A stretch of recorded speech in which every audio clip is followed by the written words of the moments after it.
And it just blows me away that when I hear these young guys say stuff, and Anthony Edwards, what comes out of his mouth, he thinks he's the new Charles Barkley. I think he's a good quote master. He's funny. But I think he's going overboard, and now his jokes and his comments are starting to sound corny. And he's only 23 years old. He was born in what, 2001, 2003? So I understand it.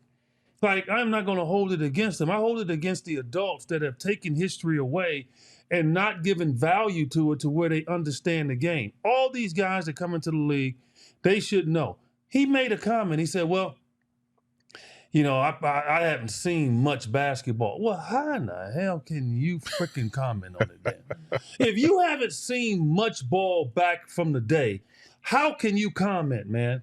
You just gonna grab Michael Jordan, a guy that you didn't even see play. Because if you saw Michael Jordan play, you saw Hakeem play. You saw Clyde Drexler play. You saw Steve Nash play years from there. You saw these guys play. You saw them. You saw Shaq play then. If you saw Michael, or you just saw the highlights of Michael, or you just grabbed on the fact that his shoes, but you really didn't know the backstory of Michael. I would tend to believe that Anthony Edwards doesn't even know the backstory of Michael Jordan. That's sad. It is sad. And I continue to say that, and these young guys come out with these asinine comments. Magic Johnson is the most beautiful basketball player I have ever seen on a basketball court. That doesn't mean that I think he's better than everybody, even though in my mind, I think he is the GOAT right now. I won't give the GOAT to, say, i.e. LeBron, because he's still playing. So Magic is my GOAT right now because he made the game beautiful, man. Yeah. Like, when he was on the court, you saw everybody. It's like a great movie. Like, it just wasn't one actor that stole everything. No, it was everybody. And Magic made Worthy. Like, he put him in line to get an Academy Award. Kareem lifted him up higher as an older man. Byron Scott, Kurt Rambis, they started calling him Superman. All these, Michael Cooper, he's getting ready to make the Hall of Fame. Like, Magic made the game beautiful. That's a skill. It is a skill. That's a skill. He's one of the greatest passers ever. For him to say that, and him and the legend of Larry Bird, okay, and the most dominant white ball player in the history of basketball, and how he used to pass the ball, and how slow as he was, but he still had one of the quickest first steps, and he can just make people look silly, and that's a skill. What are you talking about? That's why I don't blame him totally. I blame the people that taught him. I blame the people that held him back from really understanding the history of the game. And it's an embarrassment. And they got to get better with it. Hey, listen, I'm right there with you. I really am. I think, when you say those kind of things, you're pinpointing and you're trying to isolate specific players by elevating them and pushing everybody else down. But you're also completely omitting guys like Dennis Rodman, who is one of the most skilled rebounders you will ever see in this league to this day. And if Dennis Rodman was playing in today's game, he'd be just as effective as he was back in the day.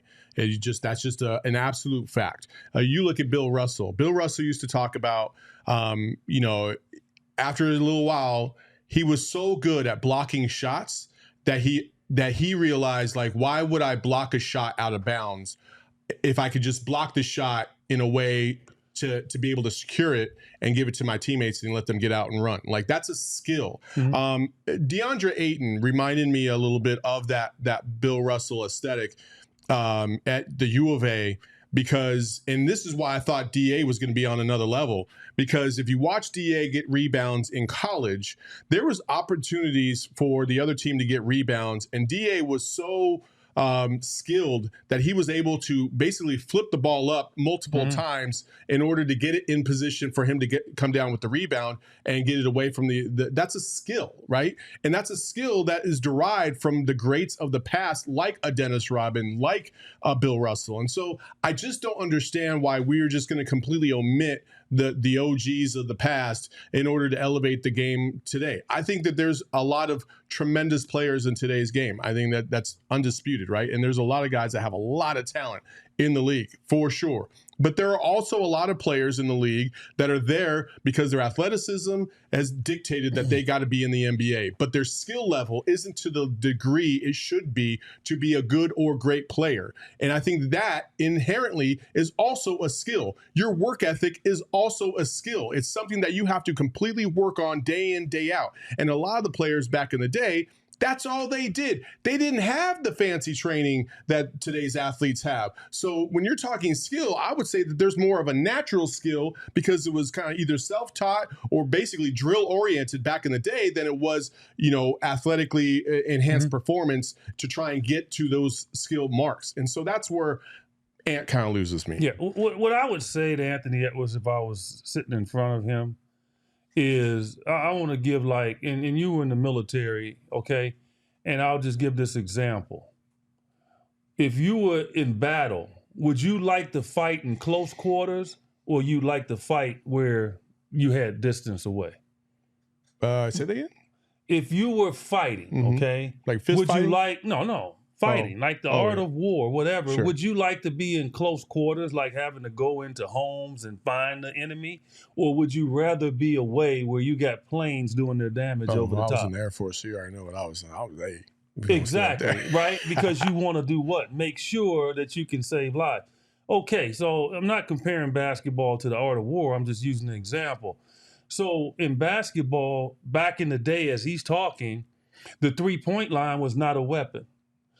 Everything was what? Done inside the three. Yes. So it made the court much more tougher to move around. You had 10 bodies in there, big bodies in there fighting.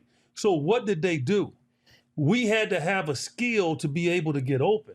We used up and outs, V cuts. We used our teammates to get open.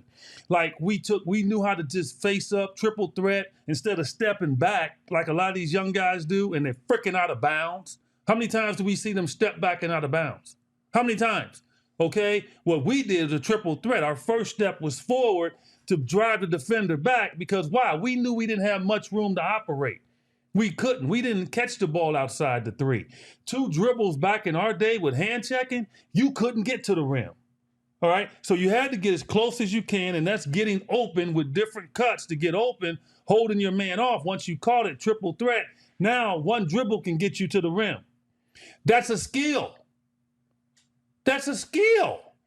We had to learn to operate in close quarters. I would rather operate in the plains like he or have to go through some building and peeking around corners, okay? Because that's a skill. They don't play that way in today's game. They shoot from way out. That's their skill. And then they got all the dribbling. As I told a guy yesterday, he said, well, guys are more skilled today.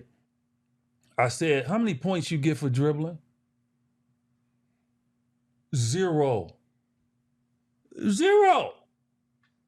How many points you get for jumping? 0.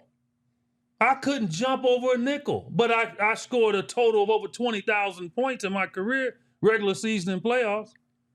I couldn't jump. I had about 15 dunks in my career. It's a skill. What do you mean? Our skill back in the day is better than today. IQ is better because we had to use our head. We had to navigate. You cut through the lane back in our game, you got knocked on your butt.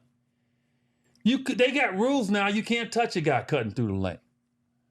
So our ability to navigate the physicality, Michael Jordan, remember they called it Jordan rules. Detroit was kicking his butt. Yeah. Michael got smarter. Michael said, you know what? I can't keep jumping over people. So you know what? I'm going to improve my game. And that was everybody. It just wasn't Michael. And lastly, I'll tell Anthony Edwards this. And I'd tell him to his face, oh, trust me, I would, because he's a young dude. I think he's going to be a tremendous basketball player. Don't get me wrong. I think he can be special. But he ain't special right now compared to Clyde Drexler. Mm-hmm. Clyde Drexler eats your lunch. George Gervin will have you babbling to yourself. Okay? That's how good they were. Dwayne Wade wear you out. Right now, based on where you are now, and Dwayne Wade would wear you out. Those are skill positions that you played. Stop, man. Like, guy won a gold medal. He goes a little deep in the playoffs, and all of a sudden, he's getting the attention, and all of a sudden he feels he's there. You're not there at 23, man. He's just not. And I tell him that right to his face.